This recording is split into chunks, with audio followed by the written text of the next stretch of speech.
Президент Касым-Жомарт Токаевдин кезексиз президенттик шайлоо жарыялашынын чыныгы себептери эмнеде болушу мүмкүн? Мен ойымша бұл қаңтар оқиғасымен тікелей байланысты. Қаңтар қырғынымен осы жылдың басында болған 240-қа жуық адам Қазақстанда оққа ұшты. Бейбіт митингге шығып, президент Токаев бұйрық бергеннен кейін бізде осы жақында ғана бас прокуратура мойындады, 240-қа жуық адам қаза тапқан.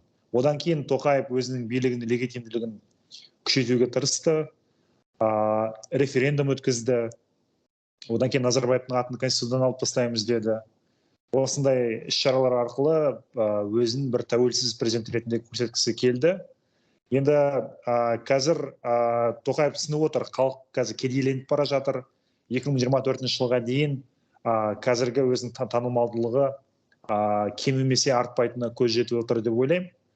Қазір Қазақстанда кез келген әлеуметтік мәселе әп-сәтте саяси мәселеге айналып кетуі мүмкін, саяси митингке айналып кетуі мүмкін. Оны жақсы түсінді және қаңтарда көрді. Сол себепті қазір тағы да бір 5 жылға сайланып алып, ары қарай авторитар президент ретінде басқара бергісі келетін секілді.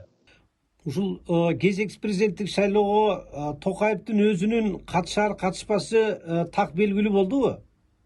Иә, ол сайлауды жариялады, артынша өзім қатысам деп мәлімдеді. Тіпті мен президент сайлауынан кейін деді, парламентке Конституцияға өзгеріс енгізуді ұсынамын деді. Президенттің өкілеттілігін мерзімін 5 жылдан 7 жылға ұзартуды ұсынамын деді. Яғни өзінің жеңетініне ол сенімді болып отыр.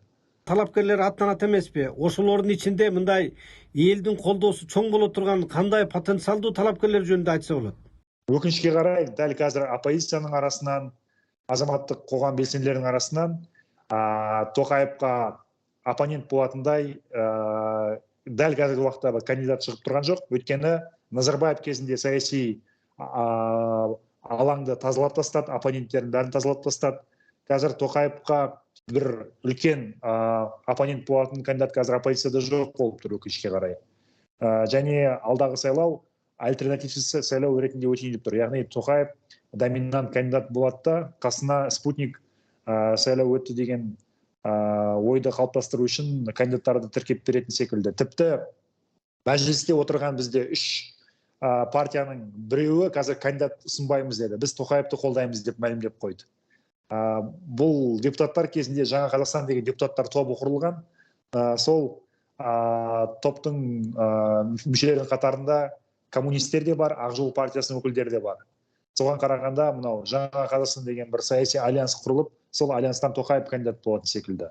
Қалған кандидаттар бір республикалық бір ұйымдардың, тағы да басқа ауыл партиясы секілді жұрт көп білмейтін партияның өкілдері болатын сияқты.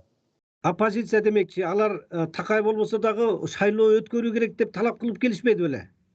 Анан ошо кезексиз шайлоо жарыялангандан кийин ушул кабарды алар кандай кабыл алып жатат? Оппозиция әрине Токаевты Назарбаевтың жолымен жүріп жатыр деп айыптай бастады. Өйткені Назарбаев үнемі осылай кезектен тыс сайлау өткізіп келді. Өйткені оның бар мақсаты оппозицияға, тағы да басқа оппоненттеріне сайлауға дайындалуға мүмкіндік бермеу. Бізде өкінішке қарай Қазақстанда президент сайлауының барлығы кезектен тыс болған, мезгілінен ертерек болған. Және тағы бір нәрсе бұл жерде, Қазақстан Республикасы сайлау туралы заңы бойынша президентке кандидат болу үшін адам 40-қа толу керек. Соңғы 15 жыл Қазақстанда тұру керек. Және 5 жыл мемлекеттік қызметте тәжірибесі болу керек.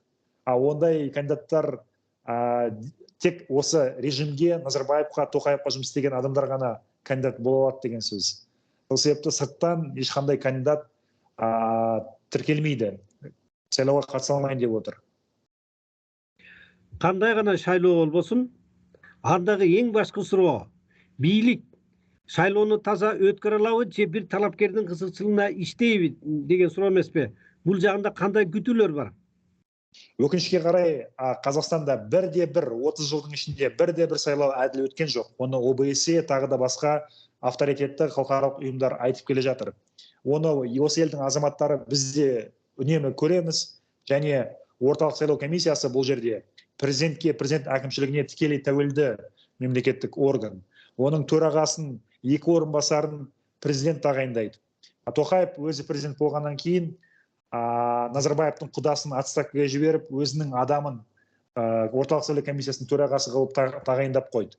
Сол себепті президентке тәуелді орталық сайлау комиссиясы бар кезде Қазақстанда ешбір сайлау ашық өтпейін деп тұр.